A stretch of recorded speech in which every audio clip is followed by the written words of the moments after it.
So when Obregon came to power, there came to power with him a group of northern generals and politicians who began the work of economic and social reconstruction that Madero, Huerta, and Carranza were either unable or unwilling to achieve. They were of middle class or even lower class origins. Obregon had been a mechanic and a farmer. His successor, Calles, a school teacher. Both were products of a border region where the U.S. cultural influence was very strong and where capitalism and capitalist relations were more highly developed than any other part of Mexico. So Obregon and Calles thus possessed a pragmatic business mentality, as far removed from the revolutionary agrarian ideology of Zapata as it was from the very aristocratic reformism of Carranza. These men deliberately set out to lay the economic, political, and ideological foundations of a new Mexican national capitalism. Now, aware that the revolution had radicalized the masses and aware of the appeal of socialism and anti-imperialism to the workers on whose support they counted, Obregon and Calles employed a revolutionary rhetoric designed to mobilize popular support and conceal, frankly, how modest were the social changes that actually took place. In practice, the Obregonian program was revolutionary only by contrast with the reactionary, conservative trend that characterized the last years of Carranza's rule.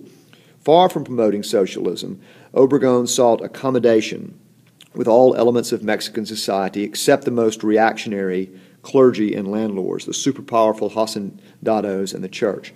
He allowed exiles of the most varied political tendency to return to Mexico, and radical intellectuals rubbed shoulders with former cientificos in his government. Power was held by a ruling class of wealthy generals, capitalists, and landlords. Elections largely remained a farce. The president was a dictator who kept power by playing regional warlords and various factions against one another. Labor and the peasantry were the government's obedient clienteles, represented by a labor party and an agrarian party, whose leaders formed a part of the establishment and mediated between their clienteles and the all-powerful president.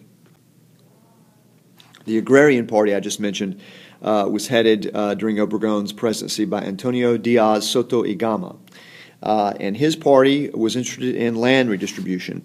And frankly, Obregon regarded agrarian reform as a useful safety valve for peasant discontent. And doing that, he distributed some land to pueblos. But the process proceeded slowly, haltingly, and against the intense opposition of the hacendados and the church.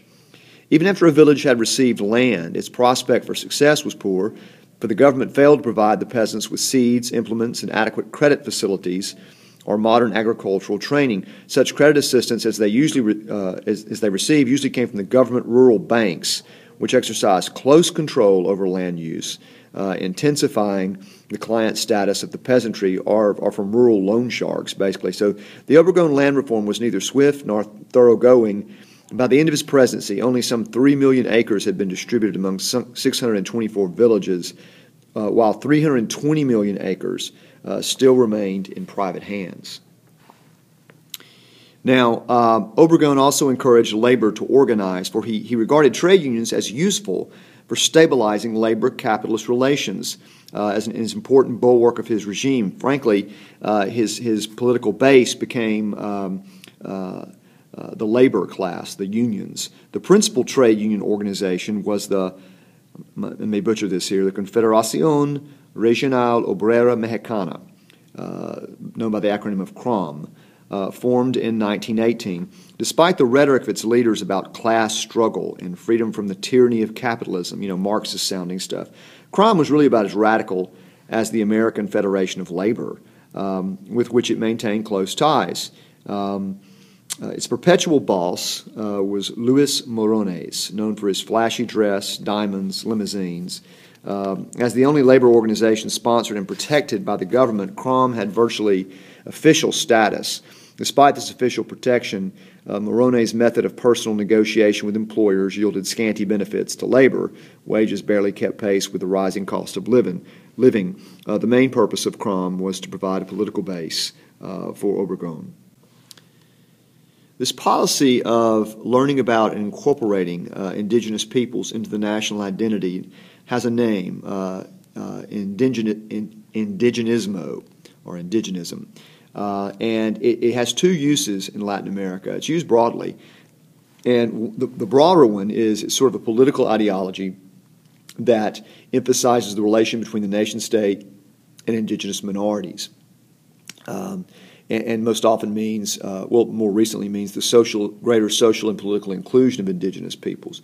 The second use of the term, and that's what we're really talking about in relation to this consolidation period of the Mexican Revolution, is using indigeneity to celebrate some aspects of indigenous cultural heritage, but primarily as a relic of the past. So indigenismo was the expression of nostalgia for an imagined, folklorized figure of indigeneity.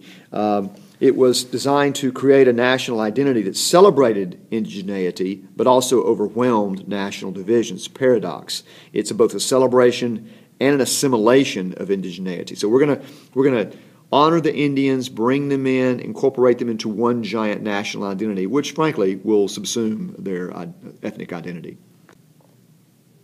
I mentioned the Obregon government's achievements in education. They were led by his brilliant young Secretary of Education, Jose Vasconcelos, convinced that the school was the most important instrument for unifying the nation, that, quote, to educate was to redeem, unquote. Vasconcelos was given ample budgetary support from Obregon and launched an imaginative program of cultural missions designed to bring literacy and health to primitive Indian villages. Hundreds of young, idealistic teachers went out to bring the gospel of sanitation and literacy to remote pueblos. Vasconcelos also founded teacher training colleges, agricultural schools, and other specialized schools. An achievement in which he took special pride was the publication of hundreds of classic works in cheap editions for free distribution in the schools. This new secular nationalist school provoked clerical anger, for it threatened to supplant the priest with the teacher as the guiding force of the Indian community and to replace the religious world outlook taught by the Catholic Church with a scientific, secular world outlook. The Church fought back with all means at its disposal. Some priests denounced secular education from their pulpits and threatened parents who sent their children to state schools with excommunication. As a result of this campaign, many teachers were attacked and some killed by fanatical villagers. I'm glad that's not true today. Despite this campaign, Obregon made no effort to implement Article 3 of the Constitution, which banned primary religious schools, because he believed that in the absence of enough resources on the part of the state, it was better that Mexican children receive instruction from priests than remaining illiterate. And the national secular education was at least growing. Now, the Catholic issue joined with other issues to cause Obregon difficulties in his relations with the United States. For 3 years, the United States government withheld diplomatic recognition from Obregon in an effort to force him to recognize that Article 27 of the Constitution should not apply to mineral concessions. This is the part about, Mexicans retaining the subsoil and the value of Mexican earth. Should not apply to the mineral concessions obtained by foreigners before 1917. Like Carranza, Obregon was willing to respect the principle of non-retroactivity, but refused to formalize it in a treaty. He considered that humiliating. However, in 1923, there was a growing threat of a counter-revolutionary coup to prevent the victory of Obregon's hand-picked successor, Plutarco Elias Calles, and Obregon promised to decide to compromise. Basically, right-wing elements, the church, hacendados, picked this guy, Adolfo de la Huerta, who had been a revolutionary and in fact was temporary interim president between Carranza's death and Obregon's election. But he was chosen to lead a new counter-revolutionary coup. And so Obregon decided he had to compromise. And Mexican diplomats signed an agreement which confirmed that Article 27 was not retroactive and agreed to pay compensation for damages to American property during the Revolution. The U.S. promptly then extended formal recognition to Obregon in August of 1923. And when the expected revolt broke out in December, the United States allowed Obregon to procure large quantities of war material. And together with the help of organized labor and peasant movements, this aid enabled Obregon to crush the uprising, which was supported by, again, reactionary landowners, clergy, and some elements of the military.